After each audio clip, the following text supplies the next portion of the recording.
Your argument next in case 24-699, Exxon Mobil Corporation versus Corporación Cimex et al.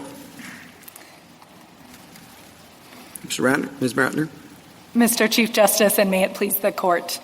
If you read the Helms-Burton Act from front to back, you'll have one clear takeaway, and it's the one already mentioned this morning, that the 1996 Congress wanted to put crushing diplomatic and economic pressure on the Cuban government. That includes by abrogating the sovereign immunity of Cuban instrumentalities in claims brought under Title III of that act. Now, there's admittedly a high bar for abrogation, but this Court has said again and again that Congress doesn't need to use magic words to get there. It just needs to make its intent clear through what Kurtz called the sum total of its work. And it did that here. Let me start with the most important piece, Section 6082A. Congress created a cause of action and expressly applied that cause of action to foreign instrumentalities. That's a standard route to abrogation that this Court has recognized in Kurtz, Kimmel, Hibbs, and Financial Oversight and Management Board. Then Congress did three things to confirm that that was its intent. First, we know with absolute certainty that it wanted claims and judgments against Cuban instrumentalities because it repeatedly discusses them, including at 6082A7, C2, and D. That was up for debate in Kimmel and Kurtz. It's not up for debate here. Second, Congress emphasized that it wanted fully effective remedies in U.S. courts, including against governments. That's 60818 and 11. And third, at the same time it authorized suits against Cuban instrumentalities, Congress also codified an incredibly restrictive embargo cutting off commerce between the United States and Cuba. That combination makes no sense if Congress had intended to rely on FSIA exceptions that depend on commercial activity. I welcome the Court's questions. Are we to treat the assertion of sovereignty the same here as we did in Kurtz? Well, Justice Thomas, to the extent you mean, is there a different test for foreign sovereigns or other kinds of sovereigns? We have not argued for a lower test. I think arguably the sovereign immunity asserted in suits involving states and the federal government may be on even stronger footing than the sovereign immunity of foreign governments, because when it comes to foreign governments, that's entirely a matter of comedy and grace. But our point is simply that foreign governments shouldn't be better off than all of the other types of sovereigns, states, the federal government, Indian tribes, and territories in the case that... If we accept your argument, what would the interaction of Title III and the FSIA look like? So there are effectively two ways to harmonize those two statutes here. One is the way that we're advancing, which is the FSIA is a general rule, and the Helms-Burton Act is an additional specific abrogation. The other way of harmonizing is what respondents have said, which is the Helms-Burton Act provides the cause of action and the FSIA provides any abrogation of immunity. And our point is simply it is not plausible to believe that Congress intended the latter rather than the former. And we know that for several reasons. I think the fact that it simultaneously enacted the embargo is a pretty glaring one. The Court often says Congress doesn't enact meaningless statutes.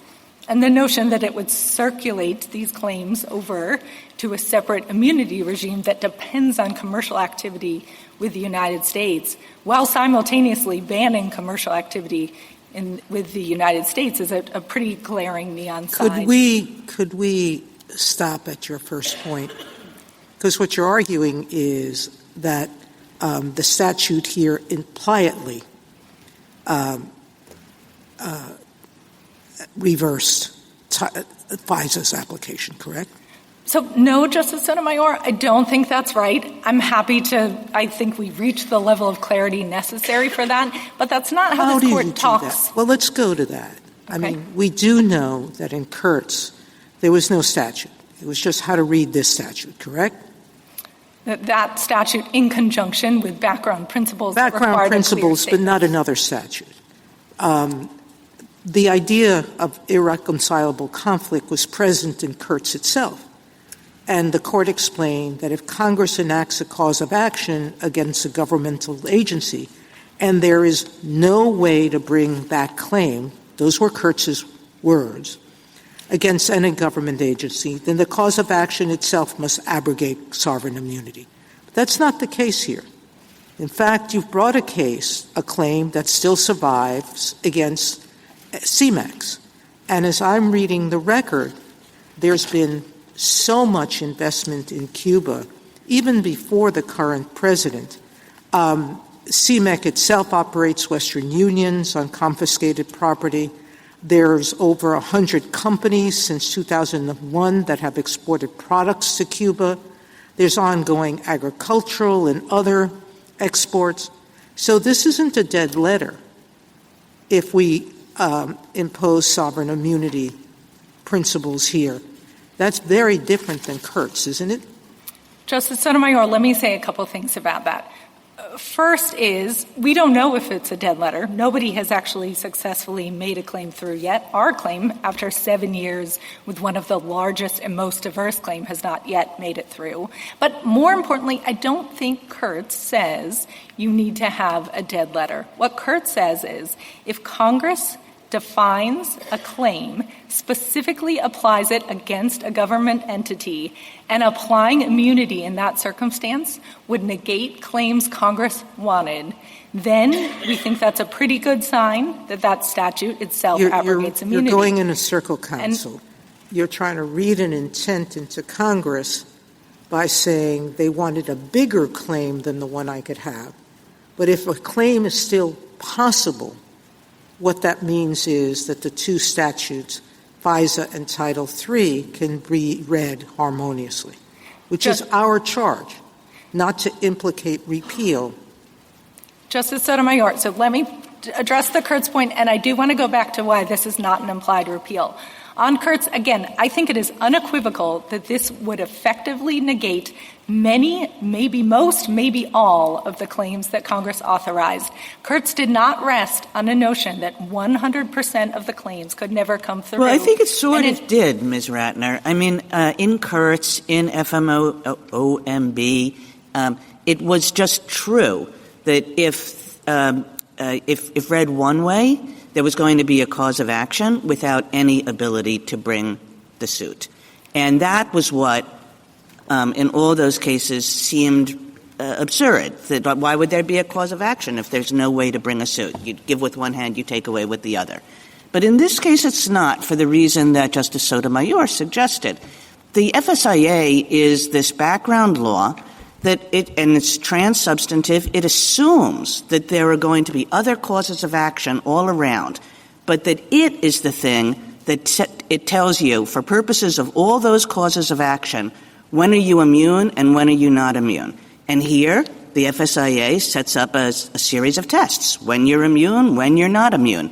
And so why shouldn't we just take that as like, okay, it's the FSIA that is the relevant statute here.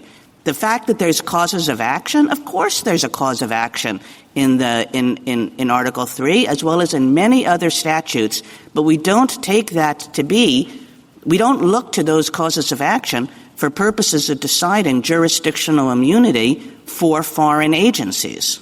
So, Justice Kagan, let me try to unpack two things from there. First, I don't want to give up on the Kurtz point because I do think in Kimmel it was not 100% superfluous. The state defendants came in and argued there are state statutory waiver schemes, so the existence of a cause of action will not negate all claims against states. This court rejected that out of hand. That's page 75 of Kimmel, on which Kurtz was based. But moving to the FSIA, the notion that the FSIA is sort of the comprehensive comprehensive scheme here and something, Justice Sotomayor, that you'd have to impliedly repeal, I think is inconsistent with the Court's 2009 decision in Beatty.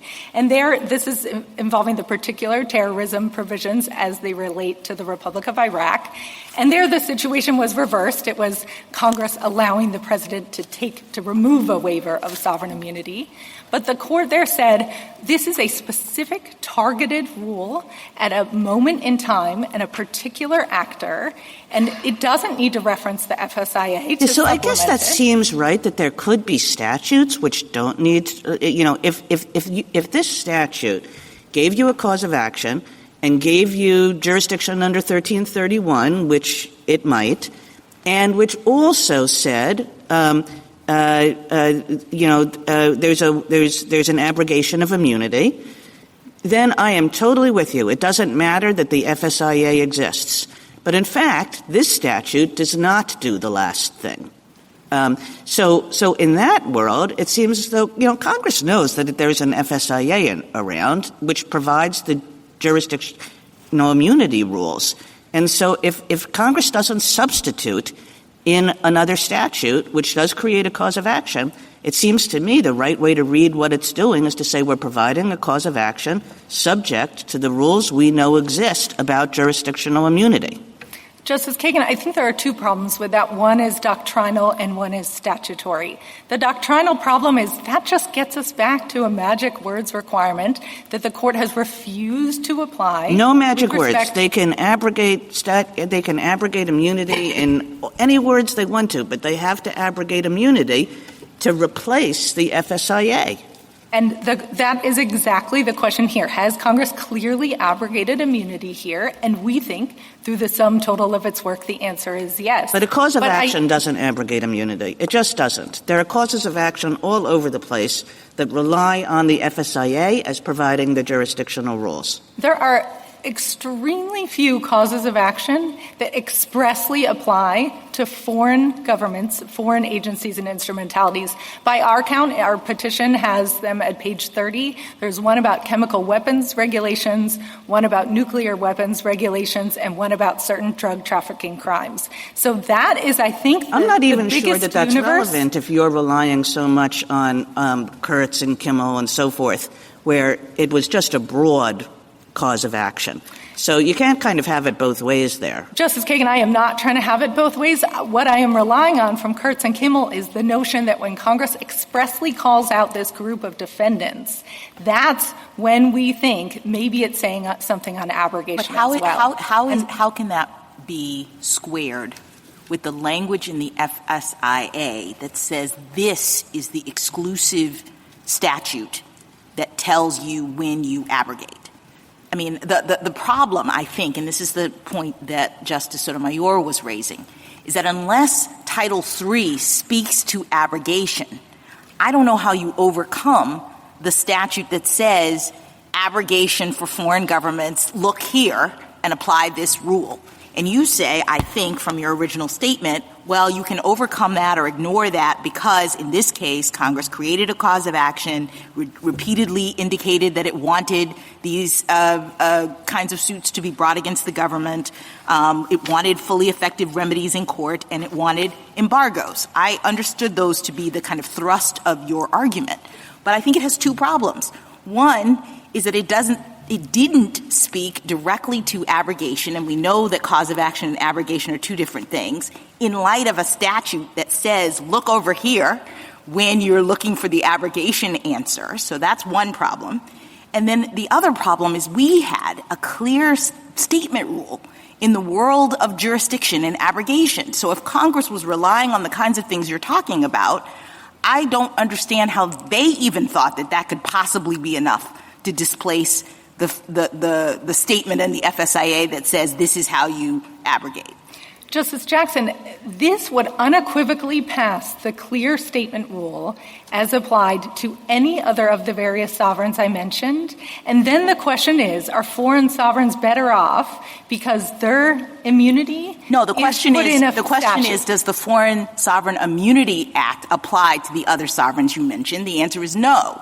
So when we're in the world of foreign sovereigns, we have a special rule that Congress has carved out that tells us this is how you determine whether abrogation occurs for foreign sovereigns. And the only question here is whether what Congress does in Title III is enough to displace that rule, as opposed to we look at this and we think Congress was setting up a cause of action in Title III and relying on its long-established, pre-existing rule for how you abrogate.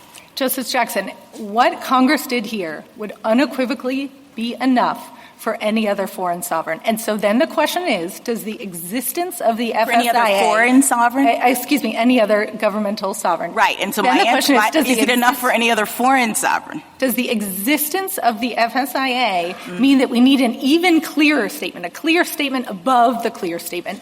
And no, the question is, can you harmonize the two statutes? I keep going back to that point. Look at your Iraq question, okay?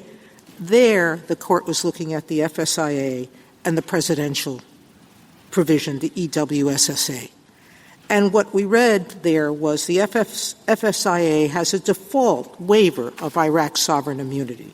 The EWSSA permits the president, quote, to make inapplicable with respect to Iraq any provision of law that applies to countries that have supported terrorism.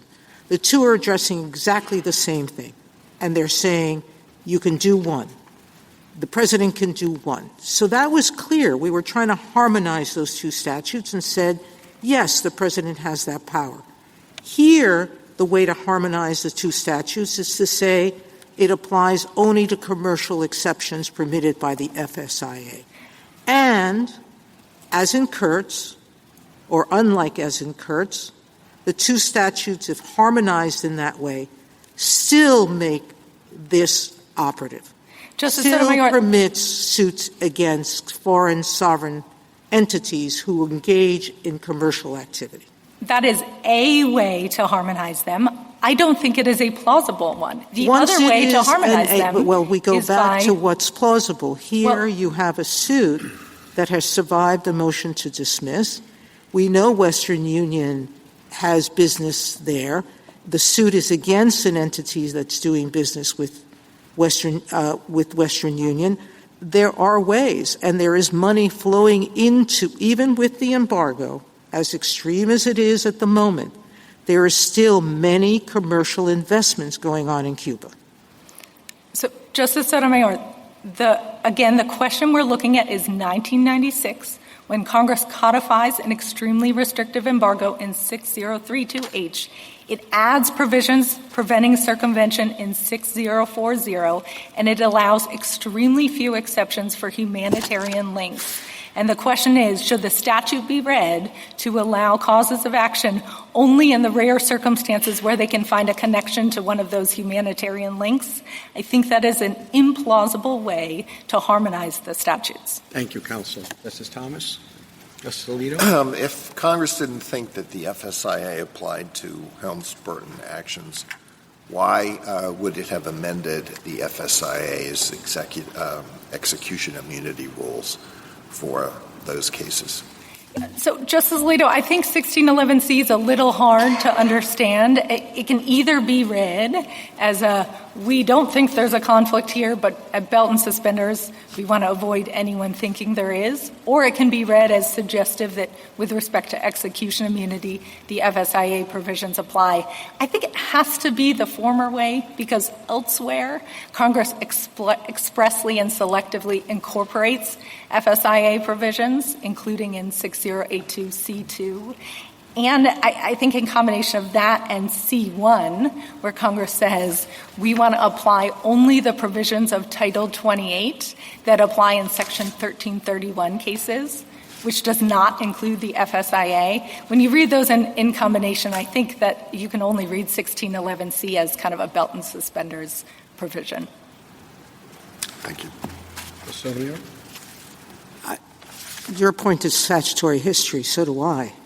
And I take seriously the fact that the originals, both Senate and House bills here under Title III, included a waiver of the FSIA. And so it's not clear to me that when Congress took it out, why we would be putting that waiver back in. So, Justice Sotomayor, if you really dig in on the legislative history, I think it becomes clear that Congress did not change its mind on whether to abrogate. It changed its mind on whose immunity to abrogate. So in February of 95, So why didn't it say that directly? I know, Well, but that's assuming that it's clear that it took out the Cuban government and substituted subsidiaries and agencies, correct? That's what you're correct. relying on. Correct. But that still begs the question. The DOJ had made very clear that abrogating sovereign immunity of the government and its instrumentalities would be a violation of international law, correct? That's correct. All right? So it took out any suggestion that it was abrogating sovereign immunity, dropped it from both bills, dropped the federal government but kept foreign instrumentalities. But from that history, why would I assume that it was intending to abrogate immunity? Justice Sotomayor, that is not the correct history. The history is February of 95, the original bill abrogates immunity under the FSIA for governments themselves. Then there's an outcry about various aspects of the bill. August of 95, they take out that immunity provision and they add in this specific reference to claims against agencies and instrumentalities. But that and doesn't then make any after that, sense to take out the waiver of FSIA, because FSIA goes both to the government and to the agents and instrumentalities, and the government's letter was complaining about all of this being in violation of international law. So, Justice Sotomayor, two quick things. One is the FSIA provision, Section 1605, although it does cover both foreign states and agencies and instrumentalities, there's no specific existing provisions carving out just agencies and instrumentalities. So although I could write that language for you, Congress did not have a copy and paste job once it got rid of foreign states. And second, if you are looking at that legislative history, I do think you have to look at the fact that the State Department, 2 months after this amendment, continued to say, well, now it applies to agencies and instrumentalities, sure, but it is still going beyond the FSIA. That likely ground the bill to a halt in the fall until Cuba shot 2 planes out of the sky, and all of a sudden supermajorities of Congress passed, and the president signed this law within 17 days. Justice Kagan? Kavanaugh? The other side says that you need to take account of the provision that allows the president to essentially have an on-off switch here. And one of the amicus briefs talks about that at some length. In other words, it would be quite extraordinary for Congress to allow billions of dollars, tens of billions, hundreds of billions of dollars to be decided by an on-off switch just at the president. There's really no constraints on the president's ability to do that in the statutory language. I think national interest and transition to democracy in Cuba. And they say for that reason, we shouldn't assume Congress intended to give that huge power to the president, so therefore choose the narrower second option as you first described them, I think, rather than the first one. You want to respond to that? Yes. So, Justice Kavanaugh, I think it's exactly the opposite, which is the whole reason we needed this presidential fail-safe is because claims against the Cuban government could be so substantial that they would interfere with its progress to democracy. And that's why there are 4 separate suspension provisions throughout the statute that give ways to toggle on and off claims, including claims and judgments against the Cuban government specifically, as necessary to help diplomatically toward a democratic Cuba. And there's no reason to include those if what we're talking about is a couple edge cases that are linked on to some humanitarian food exports. Then we don't have the wave of claims against Cuban governments that would cause a need for that kind of presidential backstop. So you don't think there's some kind of clear statement required in connection with that? That's what they, I think, are saying on page 47 and then the amicus brief also. I in other don't words, we'd expect Congress to speak really clearly if they're going to give the president so much power, and they I mean, first, I think Congress probably thought it was putting on more constraints. In fact, if you are looking at the legislative history, the conference report said, we don't think in good faith the president could actually impose this suspension. But leaving that to the side, well, again, it was in place then from 96 to 2017, right? It sure was. I think the president and Congress probably had differing views. But what they didn't have differing views on was the importance of this wave of claims against Cuban instrumentalities. And that's why you need to have 4 different suspension provisions to toggle on and off for all the diplomatic circumstances. You just don't need that if we're talking about a couple edge cases getting through. Thank you. Justice Barrett? Mr. Reiner, do you think that the Libertad Act abrogates sovereign immunity for agencies and instrumentalities of countries other than Cuba? So we've stated in our brief that the answer is probably yes, if that question ever came up to the court. We have sort of a host of statutory indicia. Most of them would apply to everyone. Some apply only to Cuban instrumentalities. I think there's probably enough that Congress would have said other nations who have instrumentalities that are knowingly and intentionally trafficking in the confiscated property, that they'd be on the hook too.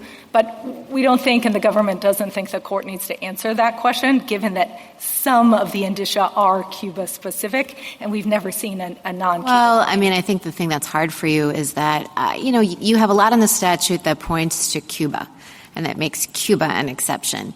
I think it's a different question, a slightly different question, whether the statute is clear enough if you're talking about other sovereigns. And so even though I agree with you and the government that we wouldn't have to answer that question directly, I think it lurks in the background of deciding whether this waiver or this abrogation is clear enough. Yeah, Justice Barrett, I don't think the 1996 Congress would have had any qualms if other entities that were, again, we're talking about instrumentalities, so essentially state-controlled companies, were partnering with Cuban state-controlled companies, knowingly and intentionally trafficking, that they would be swept in just as private parties are. But again, if the court does have qualms about that, it's a purely hypothetical circumstance at this point, so we don't see any need to weigh in on it. Justice Jackson? So it seems to me that the thrust of your argument is that we should look at this language in Title III and know that it is clear that Congress meant to allow these claims and judgments to go forward because Congress wanted these claims to proceed. The political and foreign policy circumstances were such that, it was sort of punishing Cuba for having confiscated people's property. And I see that. But how do you respond to all of the evidence that we have that indicates that that really wasn't, in other words, the claims process really wasn't the primary thrust of this statute? This dovetails with what we were talking about in the earlier case, that when we see that what Congress was trying to do was to isolate Cuba economically by deterring third-party investment, then maybe when it set up this cause of action, it really was like, I'm just going to let the regular rules operate as to whether or not you can actually bring a claim, because my focus, I'm impersonating Congress now, my focus is on this third-party investment problem that I'm trying to solve. You say, yes, but you set up a cause of action, so that must have meant that they also intended to abrogate sovereign immunity, and I guess I don't necessarily see why that's the case.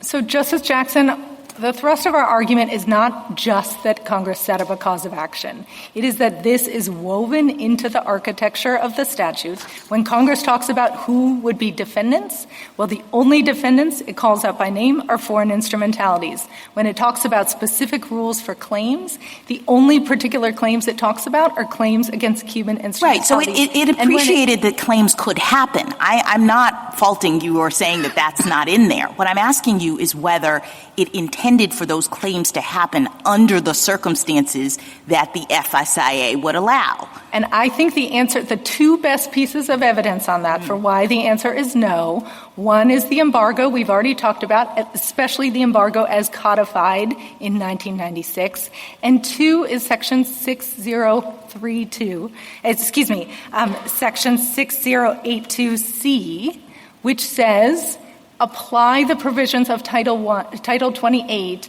that apply in Section 1331 actions, general federal question actions. That does not include the FSIA. All right, let me ask you one more, and then I'm done with this part. How does allowing this flood of claims to come in advance what I see as Congress's primary purpose? I think you get a little bit more mileage out of it if you're saying they absolutely intended to abrogate sovereign immunity with this cause of action, notwithstanding the existence of the FSIA, and they're not saying anything about that, because we know that they were trying to deter third-party investment, and somehow this is going to help that. So help me to figure out how allowing this flood of claims is actually aimed at furthering Congress's primary purpose for this statute. Because the primary purpose was not just third-party traffickers. The other primary purpose, probably the primary purpose, was the Cuban government itself as the key culprit here. And so preserving FSIA immunity would give a Cuban instrumentality a pass when a comparable private company would be on the hook for a trafficking claim, and the Cuban company would get a pass by dint of its relationship to the Cuban government. That is hard to square. Maybe. I mean, there's foreign policy implications. The U.S. government is actually punishing But Cuba. Justice Jackson, this is a statute that a couple provisions earlier has accused Cuba of, quote, cold-blooded murder. It is a couple provisions before that has said residential property is off limits unless you're associated with the Cuban government. Then we're going after your house, too. And your point is that the statute is authorizing private individuals like Exxon to be like an AG to punish the Cuban government for that. No, conduct. Justice Jackson, my point it is implausible that Congress would have wanted a Cuban company to fare better than a private trafficker, given all of the other statutory signals. Thank you. Thank you, counsel.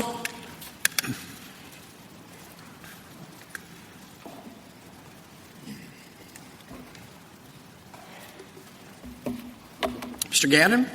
Mr. Chief Justice, and may it please the Court. Taken together, multiple provisions of the Libertad Act clearly show that Congress abrogated the jurisdictional immunity of Cuban agencies and instrumentalities without regard to the Foreign Sovereign Immunities Act.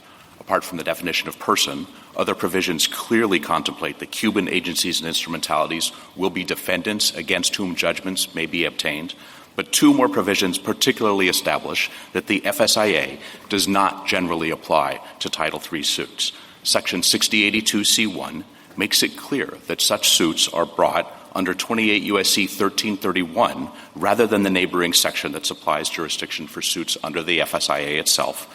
And then 6082C2 affirmatively brings in a particular section of the otherwise ousted FSIA. The decision below would effectively negate suits that Congress authorized, thereby compromising a mechanism that Congress and the executive have concluded will promote U.S. and national interests and a transition to democracy in Cuba. This Court should reverse that decision. I welcome its questions. Should we treat the assertion of sovereign immunity here any different from the assertion of sovereign immunity in Kurtz? I think that we take comfort from the fact that we have a lot of additional provisions. I'm not quibbling at all with the idea that there still needs to be a clear statement. And to the extent that Justice Jackson was asking questions about the fact that we have a statute here that makes this different, we're not just talking about sort of a common law background, we're trying to reconcile two different statutory schemes, I would say the point that I just made makes it clear that Congress was displacing the FSIA as the background rule here when it said that this is an action that's going to arise under 1331. The jurisdictional provisions of the jurisdictional immunity of the FSIA goes through Section 1330. 1330 says that jurisdiction exists when an exception to the FSIA has been satisfied, and here Congress said that's not the statute that governs this action. It said this is a federal question jurisdiction. So do you think that these two statutes can be reconciled? I think that as my friend was just saying, I wouldn't reconcile them by saying that you need to go through both gates. I understand that that's a normal thing to do when you're looking at two different statutory schemes. I think Congress has already made the decision and said, we want this not to be an FSIA suit, and they did not want this to be a Swiss cheese situation where there would have to be some incidental overlap that would allow you to get through one of the commercial activities exception here. I'm sorry. Can answer the question. Could you go through both gates? I think is it impossible to go through both gates? I think in the vast majority of suits, it probably is going to be impossible. I didn't ask that. I am not going to say that there will never be a suit where the plaintiff could satisfy the commercial activities exception, but I think that that's a gross mismatch between what Congress was targeting here, which is trafficking in all of this expropriated property, especially when the Cuban governmental entities are the main the main culprits and beneficiaries of that trafficking conduct, which Congress wanted to. The main culprit was the Cuban government, yet Congress dropped the Cuban government as one of the potential defendants. So I don't see how there was congruity there. Two amicus briefs, the foreign sovereign immunity scholars and the foreign international law scholars, raised the Charming Betsy canon of interpretation. We know Charming Betsy was at the founding, and we know that Congress wanted to push the boundaries of international law with Title III. But Charming Betsy cautions us to try to construe statutes not to violate international law. Here, not only is it pushing it to a private cause of action against the Cuban government and its subsidiaries, Justice Barrett has asked the Petitioner's Counsel whether they could also sue other countries' agencies and instrumentalities, and she said yes. What's your position on that? Well, I'm happy to start with the third countries question, but I also want to get back to talk about the customary international law point that you were making about Charming Betsy. And with respect to third countries, footnote 5 in our brief doesn't take a position on this. Isn't it the logic of your position? If you're saying that it abrogated the FSIA, why would that abrogation? Because it doesn't say it abrogates sovereign immunity with respect just to Cuba. I think that several of the provisions are Cuba-specific, the ones that specific. Several are, but not all of them. I agree with that, Justice Sotomayor, and I think that it is clearer that there is an abrogation with respect to Cuban agencies and instrumentalities, and I think that that would be enough for the Court in this case. But if you think that it's all or nothing, then I would make 2 points that would mitigate the potential risks associated with that. First, to our knowledge, there's not a single pending Title III case that brings any claims against third country agencies and instrumentalities. And once we say it's okay, even if we reserve the question, they make and second, you know that we're inviting that litigation. And my second point is, to the extent that it looks like that's going to be any sort of problem, then the President has the suspension power, and he could suspend or partially suspend the right to bring Title III actions if he thought that that was going to create foreign policy problems. And that also was part of my answer to your question about the customary international law point in Charming Betsy, which is that the administration, the executive branch, was very concerned about exactly those types of things when this bill was being debated in 1995 and 1996. And the State Department letter that my friends on the other side quote specifically said that the suits against agencies and instrumentalities would go far beyond current exemptions in the FSIA. The executive branch was concerned about this, and I think Congress's response to that was to say, we are going to exercise our power to go beyond what the FSIA currently allows. But if you were to adopt the respondent's reading here, then that would not be the case, because it would not be able to go beyond the FSIA if they also had to comply with the FSIA. And the one change that I think Congress made after that point in the legislative development that is relevant to this is that at the executive branch's request, they granted the President the suspension power. And the suspension power is a way for the President to help manage whether he thinks that the risk to foreign policy, offending foreign sovereigns, whether we're going beyond what customary international law allows, is worth it with respect to the U.S. national interests and expediting a transition to democracy in Cuba. Which way does the suspension power cut here? I'm trying to figure that out, because your rhetoric and petitioner's counsel is Congress really wanted to allow these suits and not have them subject to the gatekeeping of the FSIA. And yet, Congress gave the president unlimited power to say no, almost unlimited power to say no, which then happened for the next 23 years. And that's really just based on national interest. Basically, it's completely up to the president. I mean, to be clear, Justice Kavanaugh, I do think it's quite clear Congress gave this suspension power to the president with those qualifications, and so I don't think that there's something that we need to sort of decline to think that Congress gave him that power. No, I know. Secondly, I would say that... Let me just finish. I know they gave him that power, but how does, and this is my question, just how should that affect how we think about the FSIA? Because it's not just, Congress wanted these suits tomorrow. Well, I think it suggests that they recognize that they were going past what the FSI would otherwise allow, and that therefore there was a need to have this extra potential governor on the speed of the process, but they were very clear that they wanted it not just to be U.S. national interest. They actually changed the phrasing of what the executive branch requested, as explained in the conference report, and some of the floor statements associated with the adoption of the final bill, to say that they wanted it to be U.S. national interest, and it had to promote expedition of a transition to democracy. And that's 100% in the discretion of the president. 100%. That is his determination to make. He reports it to Congress, and that's the power that he has to suspend this. But I think that so this transitions us back. The statute, when you put the presidential suspension part into it, really transitions back to the pre-FSIA. It's just up to the president. Well, I think... Which might be the right answer here. I'm not saying it's not the right answer. I think what Congress has done is Congress has actually sort of created the default rule here, which is that these causes of action will proceed. These will be appropriate defendants, and the FSIA is not a separate... It's totally up to the president whether these claims can proceed. The president ultimately has the ability... Isn't that right? Yes, ultimately has the ability to decide that, because if he is doing it for the purposes that the Libertad Act was intended to promote, which is encouraging a transition to Cuba. To the extent that these types of trafficking lawsuits are a problem, if it's because they're lawsuits against their countries... reviewable? I mean, this is getting in the weeds, but since you're putting so much weight on that second clause, do you think a court could review that? His determination that it was...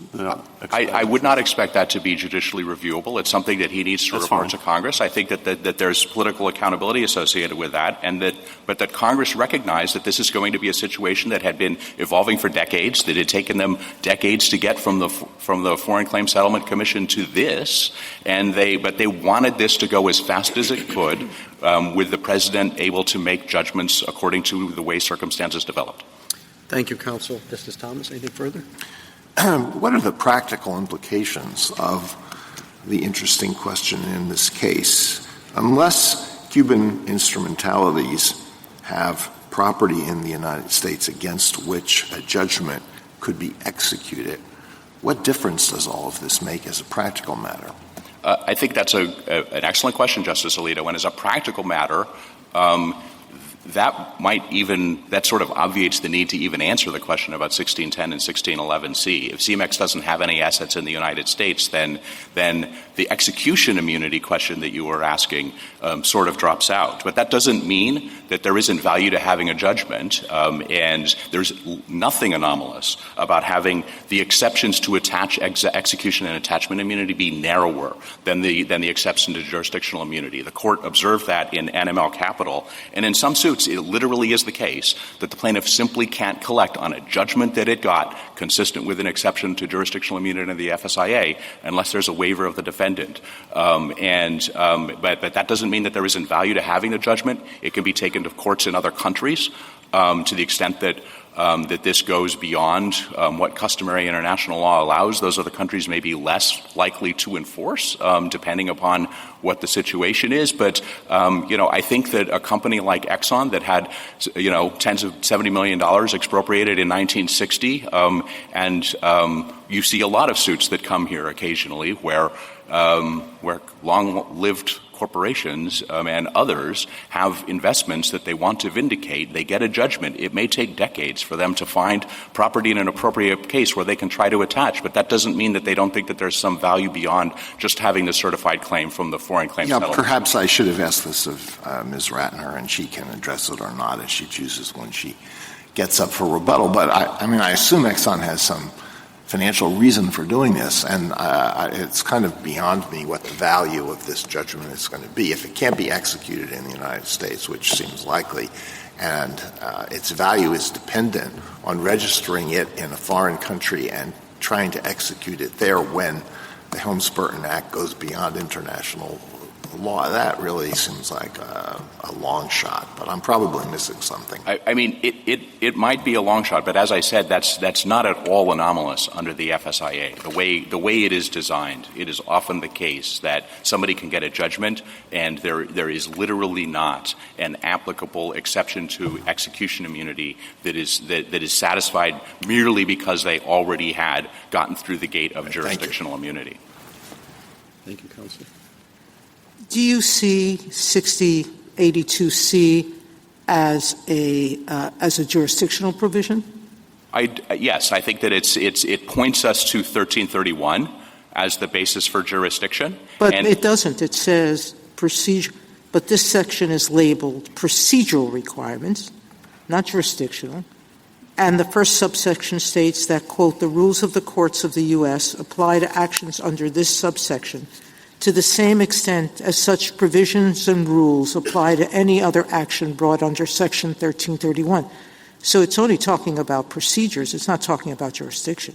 I think what it is saying is that all the provisions of Title 28 apply as if it is a federal question jurisdiction action like any other, and it uses the word other. And I think there's no way to read the word other there without making it say that this, too, is an action under 1331. Which means that this is not an FSIA suit under 1330. It's a federal question jurisdiction suit. There's also a separate, amount in controversy. So we're still back to the original question, was the intent to repeal the FSIA, but that doesn't tell us that was its intent. I think because it's pointing to the jurisdictional provision of the FSIA. It's pointing to procedural requirements of 1331.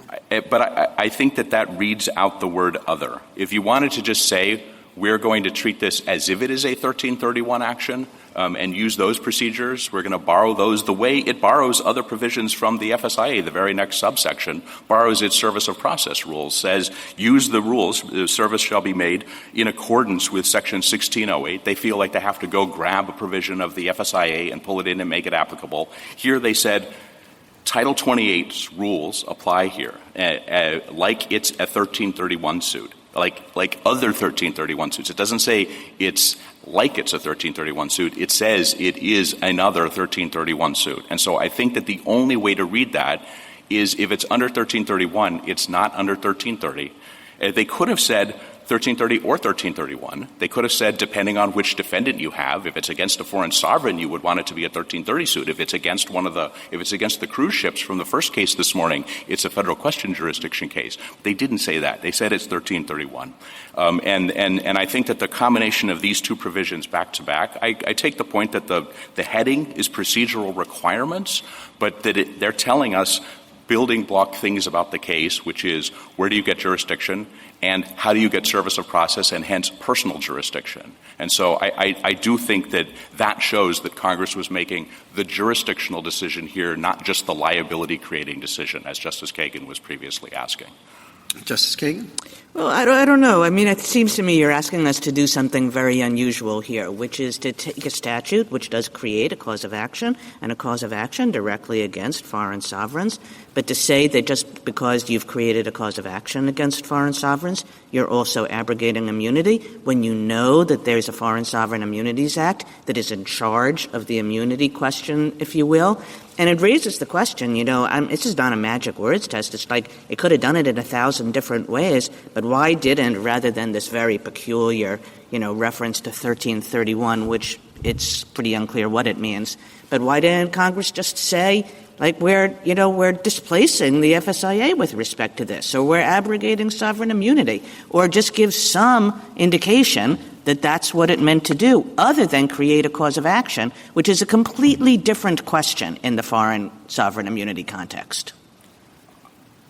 I think that it did both. I just have to go back to what I said in my intro, what I just said in response to Justice Sotomayor. I think the only way to read 6082 C1 and C2 is to say that Congress here was speaking to questions of subject matter and personal jurisdiction with respect to foreign sovereigns, and that's the reason. I mean, if they wanted it to just be about other defendants, like the cruise lines, then they don't need to be. So you're really saying it really hinges on those two little. Those are the best indications we have that Congress is actually talking about it in the jurisdictional sense. Yeah, so you're not making a but point we have about all the other confirmatory provisions that my friend is relying on. But you're not saying, like Kurtz definitely controls this because whenever you have a cause of action against a government, that answers your question. You're not saying that. That is correct. I think we're asking for Kurtz plus.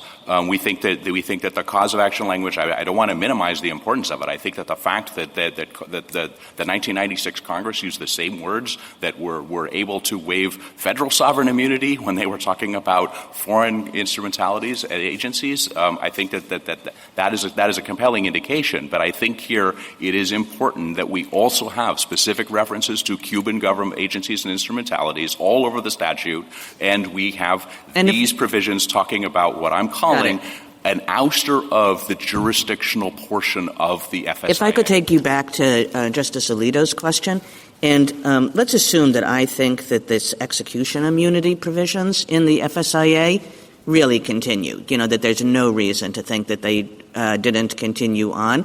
And indeed, the fact that this statute amended them a little bit makes clear that Congress thought that they were going to continue. So then the point is then what you're asking us to do is to read the statute in a highly unusual way in order to abrogate sovereign immunity in cases in which, even putting aside the practical issues that Justice Alito was talking about, there are legal bars to collecting on your judgment against a foreign sovereign. So, why would Congress have done that?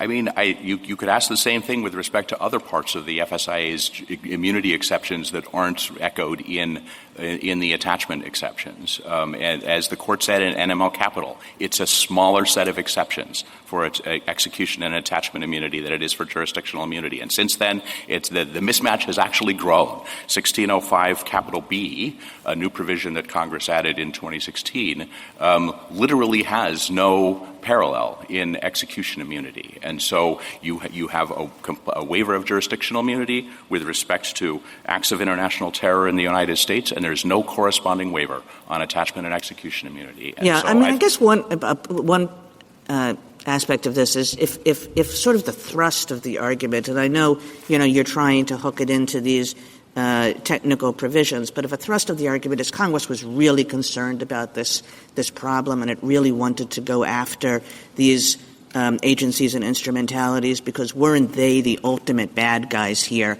I mean, if that's really what Congress was trying to do, it proceeded in a very odd fashion because you're not going to get anything from them anyway, given that the execution immunity exists.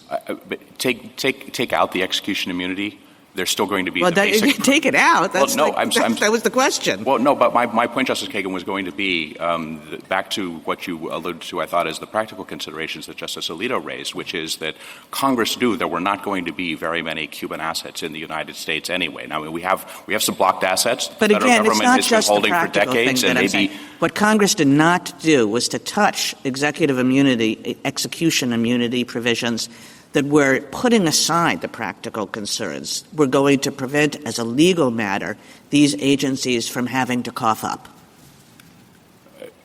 I think that 1611C is ambiguous about whether they were displacing 1610 or not. I think, as my friend pointed out, notwithstanding clauses often create this type of ambiguity, whether they're going to be, whether there's a negative implication or whether they're just belt and suspenders. I don't buy that one. And so we haven't taken a position on that. But as I'm saying, I think that it is quite common for there to be a mismatch between these two types of provisions. And I don't think when Congress was saying that it wanted these types of lawsuits to proceed and they wanted them to be a tool for foreign policy, that even if at the end of the day there wasn't going to be collection against actual Cuban property that was already in the United States, Cuban governmental property that was already in the United States, that doesn't mean that there isn't some power to having a federal judgment that says, look, Cuba is actually, people are trafficking in this expropriated property. There should be treble damages.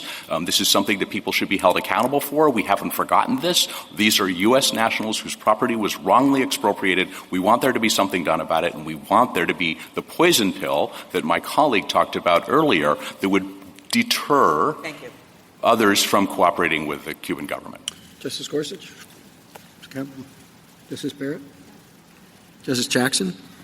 Yeah, I guess I'm just trying to puzzle through where you landed with Justice Kavanaugh, that Congress wanted to go back to the pre-FSIA world in this particular context, such that the president was controlling when these suits go forward and when they don't. I guess I don't understand why that doesn't put the onus on Congress even more so to be clear about its intentions in doing that in light of our clear statement rule.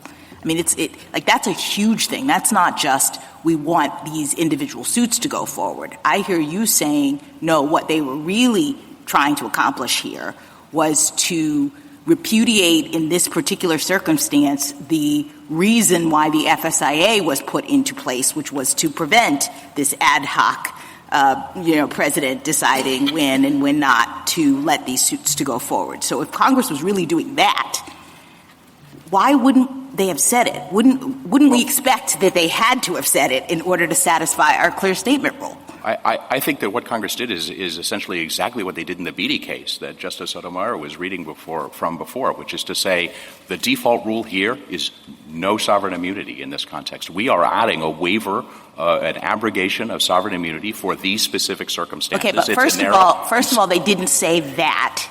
They didn't. Those words aren't in the statute, but that's what you're. Yes, I appreciate. I just want to be clear. They didn't say that. You're implying that they did that from saying we want these claims to go forward, right? Yes, and then I'm saying that the waiver power on the back end is something that provides a couple of different functions. One is that it ensures that these aren't something that's actually going to slow down a transition to democracy in Cuba, make it counterproductive. And two, it makes it possible for the president to put back in this narrow category of cases the protections of sovereign immunity that for 6 months at a time. I mean, he can only suspend the ability to bring new lawsuits. He can't actually just cancel out lawsuits. I understand, but we don't need Once to put the lawsuit is filed, this is not the same as the pre-19. I understand, but we don't need to put it back in if the FSIA is doing its work to begin with on the front end, and that's the question in this case. So it's just a little odd, I think. I think that a lot of these arguments are really just trying to get around the fact that what the U.S. government did in this Title III action is pretty extraordinary in general, and we would have expected that if they were creating a cause of action like this, they would have addressed the sovereign immunity question. And in the absence of any statement about sovereign immunity, the question is, did they intend for the FSIA to be operating, or did they intend that by not talking about sovereign immunity, we would read this statute to necessarily mean that sovereign immunity is abrogated? And it seems to me the second is more implausible. I know what Ms. Ratner said, but it seems to me that the kind of natural way of looking at this is that when Congress was silent in Title III about abrogation of sovereign immunity against the backdrop of a statute that governs how you abrogate sovereign immunity, that it was intending to allow that statute to operate. And if it wasn't, we would have expected them to say that.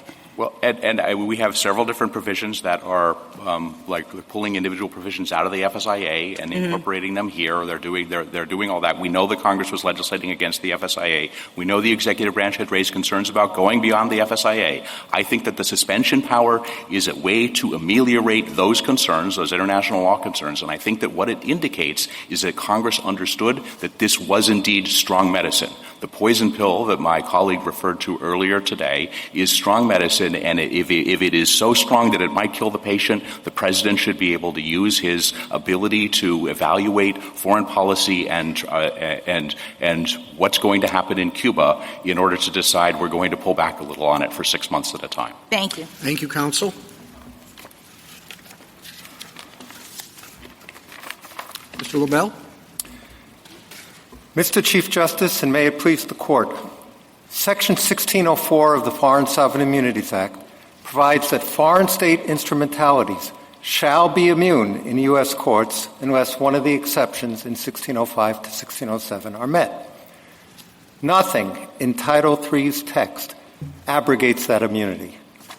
Title III's cause of action is not inconsistent with that restrictive, non-absolute immunity.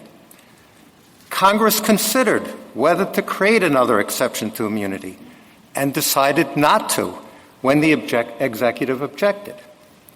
This Court should not read in an exception where Congress did not enact one. Rather, the Court must harmonize the two statutes if there is any way possible to do so. And here it is obvious that it's possible. Title III allows lawsuits against foreign instrumentalities where one of the FSIA's exceptions are met. Petitioner therefore pivots to a practical argument that because of the embargo's heavy restrictions on trade with Cuba, few Title III suits could succeed. That policy argument can't substitute for the absence of an explicit textual abrogation or an irreconcilable conflict between the two statutes. But moreover, petitioner's factual premise is just wrong. Helms-Burton gave the president the power to ease the embargo, and there are now 70 general licenses that have resulted in $8 billion of exports from the United States, billions of dollars in remittances, and millions of travelers flowing to Cuba in the last 2 decades. Finally, petitioner concedes that under Title III's text, if there is abrogation for Cuban entities, there is abrogation for all the instrumentalities of all countries that trade with Cuba. I welcome the Court's questions. Could you give an example of an action, a Title III action that could be brought consistent with an exception under FSIA? Sure. There are now 50 Cuban importers that import millions of dollars of goods from the United States, grains, chickens, all sorts of goods, under general licenses. They enter into a contract with an American exporter. The American exporter ships the goods. The Cuban importer pays the money to the exporter. That is a direct effect. All of those Cuban importers could be sued if they're using expropriated property. The ports, the docks, as we heard this morning, the airports, the warehouses, their offices, all of those are likely to be on expropriated property. That's one. Second, the case you heard this morning. Havana, when the cruise ships went into Havana, to the docks in Havana, there were 6 Cuban instrumentalities that either owned or operated those docks.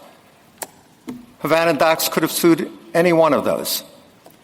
And there are innumerable cases. But the key point is that Helms-Burton gave the president the power to expand or contract the embargo. And various presidents have used that to either ease the embargo or expand it. And you cannot fix in time whether or not this was going to happen in 1995, 1996, or now. There has been an enormous expansion of trade with Cuba, and that expansion allows for the possibilities of many suits. But back to Justice Sotomayor's question before, I don't think this court can evaluate how many suits there would be, whether it's too few, whether it's too many, what to do about it if it's too few. That's the job of Congress. This court's job is to evaluate the text and see if there's an irreconcilable conflict. And as I think in their answer... On that, I'm sorry to interrupt, but you keep mentioning irreconcilable conflict. And I think Ms. Ratner might respond, well, my duty is to show a clear abrogation of sovereign immunity, not that there's some way to reconcile these two statutes. That only comes in when we get to implied repeals under our case law, Carcieri versus Salazar. And we're not dealing with, she would say, an implied repeal here. We're dealing with an express repeal. And she has evidence, and you may find that insufficient or adequate, but and we can have that argument. But I think what she would resist your suggestion that she has to show a super clear abrogation, not only show that Congress abrogated sovereign immunity, but that it also made clear its intention to displace the FSIA. Thoughts? Well, there are two statutes, so they have to make clear. You have to reconcile the two statutes. Well, not necessarily. Carcieri says you have to reconcile them when one's an implied repeal. And right. Again, I think her argument would be, I'm not arguing about. Well, she would say that too, of course, because she wouldn't give up anything. Fair enough. But I think she'd say my primary argument is that there's an express repeal. And so, yes, in other circumstances, you go to the FSIA. But here, why couldn't Congress, for example, I think we've talked about it in Title III, if it had said we abrogate sovereign immunity, nobody would be talking about trying to reconcile that with the FSIA, right? We just wouldn't be doing that. We would be taking the statute on its own terms. And she's saying that's essentially what happened here. Now, you may disagree with that, but this reconciling of things really is kind of a sideshow, isn't it? You're right that I disagree with it. There is undisputably no express repeal. Oh, fair enough. Undisputably. But you'd agree with me, though, that if it were an express repeal, if there were an express be talking repeal, about reconciling things. Correct. Okay. Correct. If there was, and what Kurt said about an express repeal is if the statute said in so many words that it was stripping sovereign immunity. And that's the real question before us, isn't it? But that's not here. Okay. No, I understand that point. If that's the real question, we win undeniably. Well, there is no express appeal that anybody could read. I think it would probably be deniable by Ms. Ratner, at least. Okay, yes, I'll agree with that. And by the U.S. government. And maybe the U.S. government. Yes, but hopefully none of the right, exactly. Let's talk about that, though. And I understand the toggling on and off switch by the president can cut both ways. But one way in which it could cut against you potentially is why would Congress have put that in there except for if it thought that the FSIA didn't apply and it was kind of reverting to the old world in which courts would ask the State Department whether or not a suit should proceed as a matter of comedy and grace? One, it's not. They didn't put it in there because they thought the FSIA applied. This statute, Title III, violated international law, extended U.S. jurisdiction in many controversial ways. And the President, Secretary of State Warren Christopher, said the statute in general, Title III in general, should not be enacted because of the very cases the very case you saw this morning. But again, they could sue if the Foreign Sovereign Immunities Act doesn't apply. They can sue Russian airlines. They can sue Chinese airlines. They could sue Qatari airlines. They could sue any. Mr. Lobel, if I might redirect you to the question. Okay, I'm sorry. Yeah. Why would Congress have put that toggle switch in, giving the president the opportunity to turn on and off liability, if it weren't concerned that there would be Charming Betsy, international law, possible concerns? And it was essentially saying, isn't it kind of an acknowledgement we're not doing the FSIA, we're kind of doing the old regime, the ancient regime, where the State Department tells us whether or not a suit should proceed? Two responses. One is they were worried about private suits going suits against not instrumentalities, but private parties all around the world. I take that point. And that's why they wanted the president to have the right not to suspend the FSIA, but to suspend the cause of action generally. They didn't say you can suspend the cause of action against foreign instrumentalities, or they said you can suspend the cause of action because the cause of action itself was very controversial. And second, they didn't want the president to toggle on and off on immunity. They just said the president can suspend the cause of action. But they didn't say anything about whether the president could override immunity. The effect is the same. I mean, looking at the structure of the statute, to pick up on Justice Gorsuch's questions, the president has a huge role in this statute.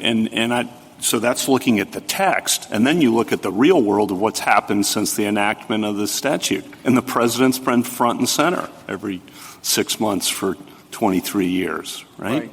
And that effect was those suits couldn't go forward. And the question I think I have looking at that and looking at the real world is similar to Justice Gorsuch's, but it seems like it would be odd to put the president front and center and then on top of that the FSIA, as opposed to the whole idea was charming Betsy, international law, Cuba. The president is the person in our constitutional structure who can weigh all that as to Cuba, and the president's going to have the power, and that's how it's operated, and we don't go through this FSIA alternative that Congress had previously enacted. So that's one way to look at it. The president textually is given the power to suspend the cause of action. The text says nothing about the president's power to suspend immunity. Now, of course... Well, what's the difference between those two things? The difference is... In practice. In practice is that you can not suspend the cause of action. You could suspend the cause of action, nobody can be sued. Right. If you don't including private parties. Including private parties. So this is a suspension that doesn't just have to do with foreign sovereigns. Exactly. This suspension goes way wider than that. Correct. So it's not clear that the suspension has anything to do with FSIA rules. I don't think it did. It had to do with the fact that the cause of action itself was very controversial. And the amount of resources against which attachment could occur is vastly greater against private entities, right? Correct. That's why the private entities... Because more of them, sued. including other foreign governments, have more property in the U.S., correct? No question about that. But so the suspension, given what Justice Alito pointed out to, which is there's going to be very little assets of Cuban agency or the Cuban government in the U.S., most of the assets are going to be in the private lawsuits. Correct. But back to Justice Gorsuch's question, because I think it's central. Before you do that, I don't want to interrupt the chain of questioning, but I thought you told me, at least, well, you didn't tell me, but I thought you told us that the receipt by a U.S. importer of money from a Cuban instrumentality would fall within the commercial activity exception of the FSIA. Correct, by a U.S. exporter of goods to Cuba, and they would receive money back in the United States. Yeah, okay, but then you just, 2 minutes ago, 1 minute ago, you said there would be very little property here to be executed on. Oh, no, if it was against a Cuban entity. If it's against a Cuban entity, they couldn't execute it. But it would fall within the FSIA's commercial exception, because it would be clearly a direct effect. But back to Justice Kavanaugh.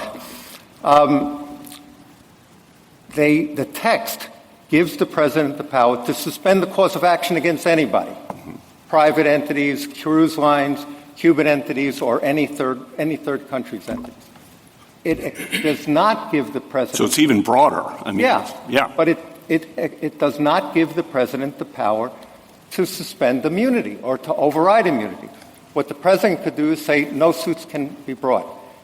The president does not have the power to say that once suits are brought, and if they are brought against a foreign government entity, I'm suspending the FSIA. That's a fair point. I just think it's structurally trying to figure out how this fits together is why I'm asking these questions. But that's the way to harm. The provision allows for the suspension of the cause of action, but doesn't give the president any power whatsoever about an immunity except to prevent these causes of action. And the point I was making with the SG is that if the Congress's intention was to give the president a toggle switch with respect to sovereign immunity, wouldn't we have expected to see that in the statute? Because that's like an extraordinary thing. Exactly, Your Honor. And as Justice Jackson alludes to, Congress made a considered, comprehensive determination that we didn't want the president to be doing this because it led to all sorts of bad things. I mean, that was the point of the FSIA to begin with. Yeah. Right? Why do you think the presidential provision's in there? Because, given the FSIA. Because Title III itself was incredibly controversial. And the president argued not just that the Foreign Sovereign Immunities exception should not be in, but Title III shouldn't be in. And actually, Warren Christopher, the Secretary of State, sent a letter to the House on September 20th excoriating Title III. It's bad for this reason, it's bad for that reason. He didn't mention one reason, foreign sovereign immunity, and that's because they knew they took out the exception. Well, maybe that's also because, the Cuba and its instrumentalities were the most culpable. I mean, so you're going to go after the private entities because that's where the money is, but maybe Congress and the executive weren't as concerned about the sovereign immunity question when they were talking about Cuba.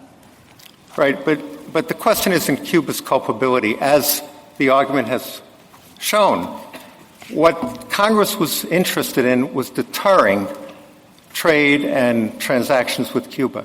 And if you look at the findings, 6081, 5, 6, 7, 11, it's all about deterring third countries from entering into joint ventures, entering into trade with Cuba.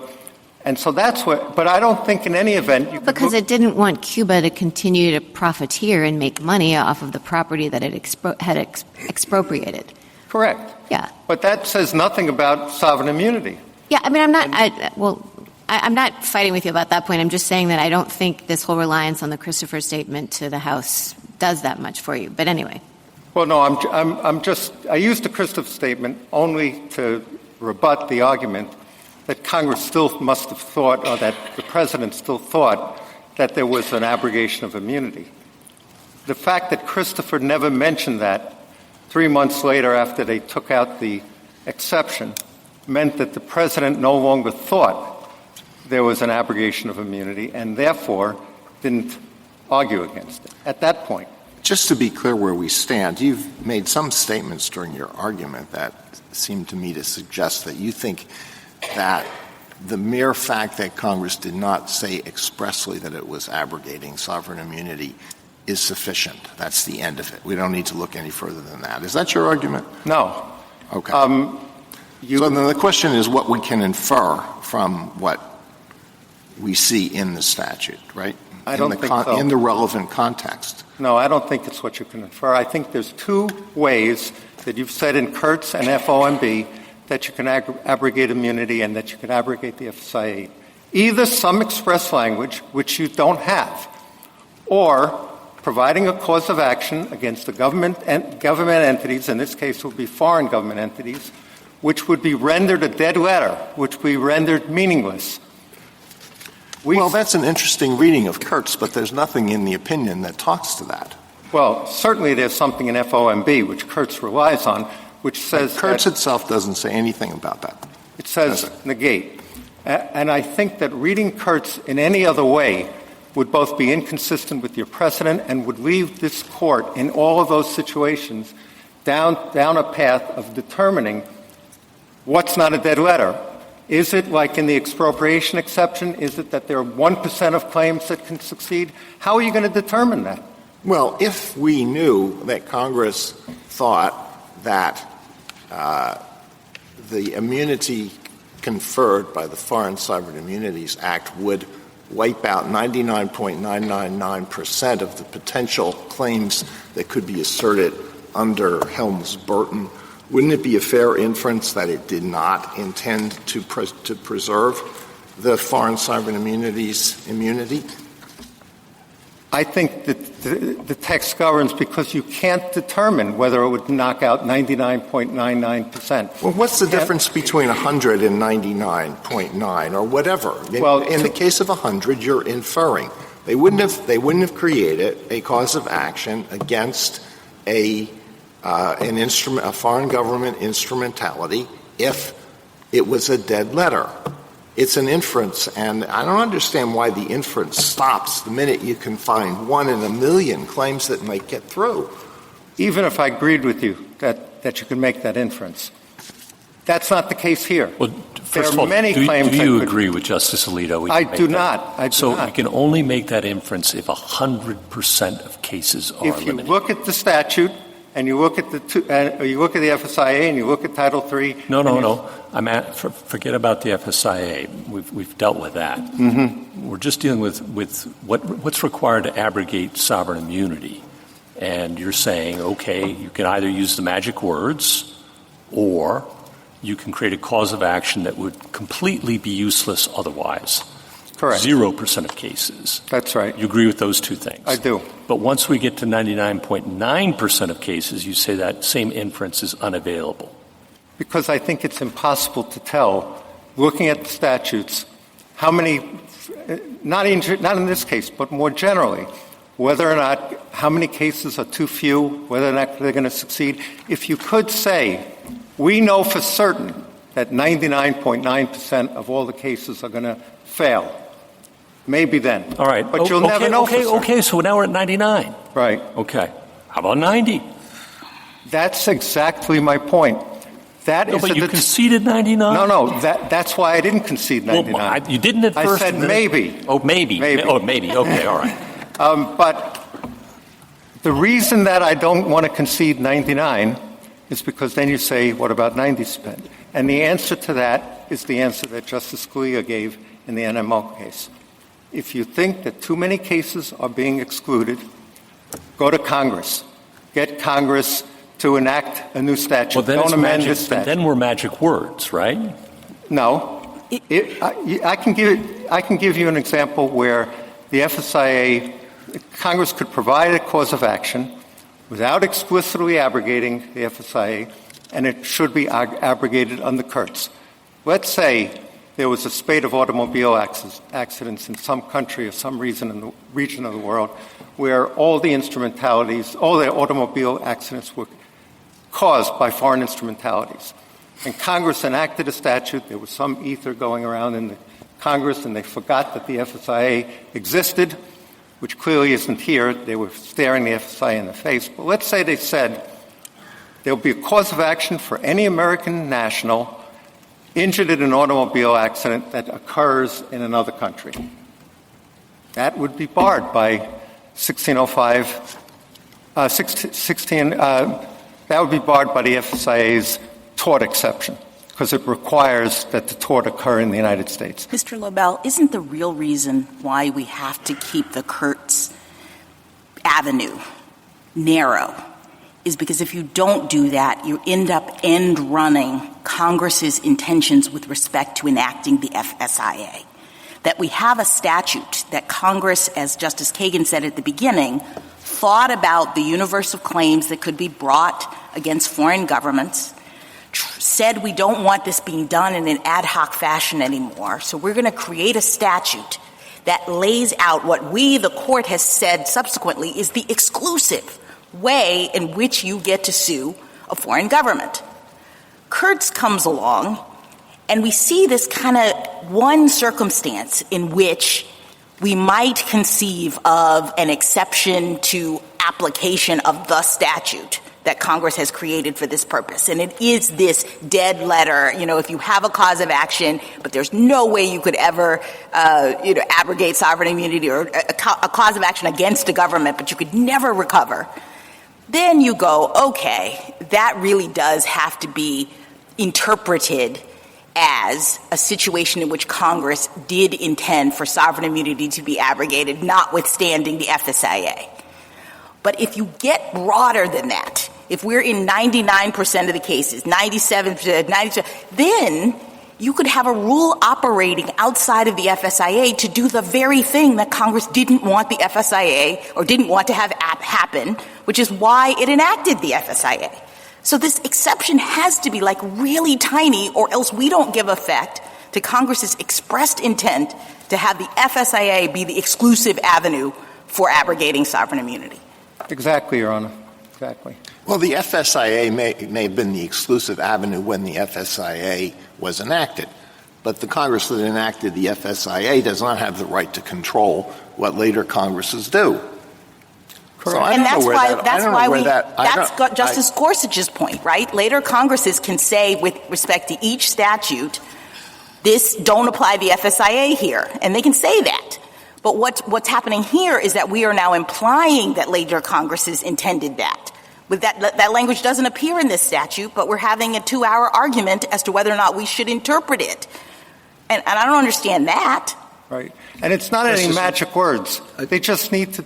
I think Justice Alito had a question. Oh, sure. That's all right. Go ahead. Okay. Well, just one last point.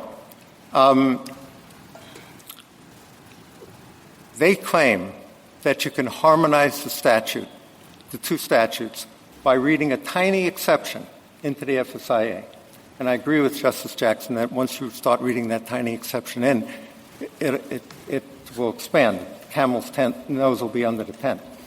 But that does not harmonize these two statutes. The rule that specific can override a general, in this context, doesn't apply when there's an implied repeal question.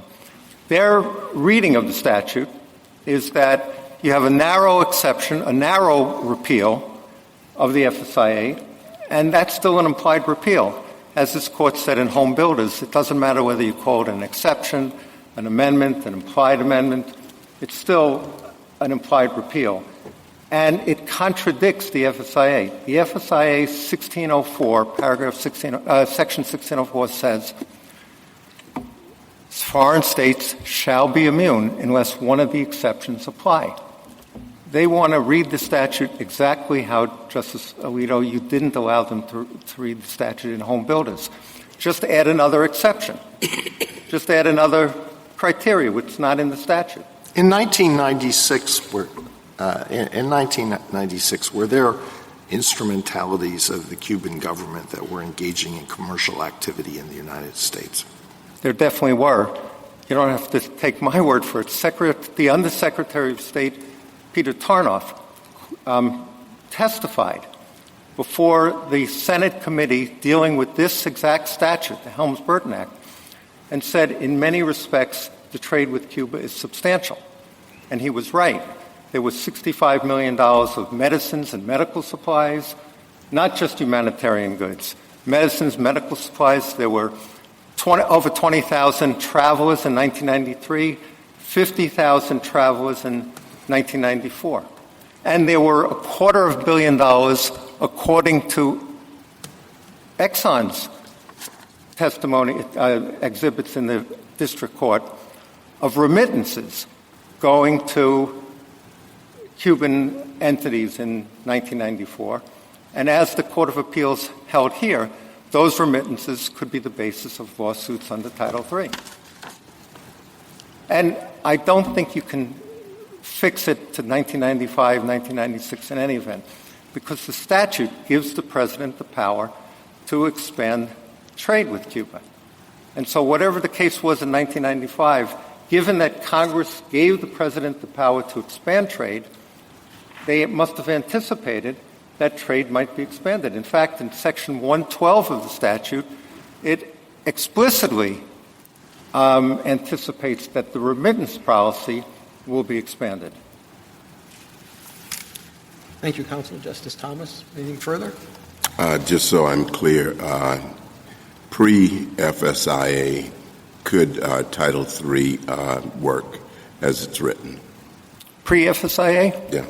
It could, because pre-FSIA 1952 to 1976 it could, because there was a restrictive regime of immunity, which wouldn't have rendered Title III suits meaningless. Prior to 1952, It probably wouldn't. It probably meets the Kurtz exception. So this is basically a statutory case. It is clearly a statutory case. You've got to interpret these two statutes harmoniously. Justice Alito? Justice Sotomayor? Under Kurtz's language, you either have an express waiver but a implied waiver of sovereign immunity that is, quote, unmistakably clear in the language of the statute. And then what Kurtz says when there's a cause of action against a government on a claim, it has to be clear enough to effectively, quote, negate a claim Congress has clearly authorized, correct? Mm-hmm. You're relying on the negation question. Correct. And my colleague said, well, doesn't the amount of the negation, how much is enough? And the point is, however, you're saying we don't know how much, but there's a meaningful amount, correct? Correct. This is not 1%. It's not 1% in any event. It was a hypothetical question, but here there are hundreds of claims, thousands of claims probably that could be brought.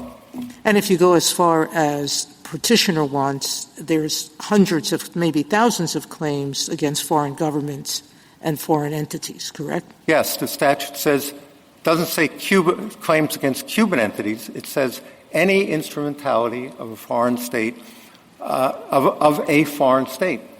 So we could be expanding this even more. Correct. Thank you. You'd be allowing plaintiffs to sue every instrumentality in the world that does any trade with Cuba. Justice Kagan? Justice Gorsuch? Justice Jackson? Thank you, counsel. Thank you. Rebuttal, Ms. Ratner? Thank you. 4 points. First, Justice Alito, to your question about why this practically matters.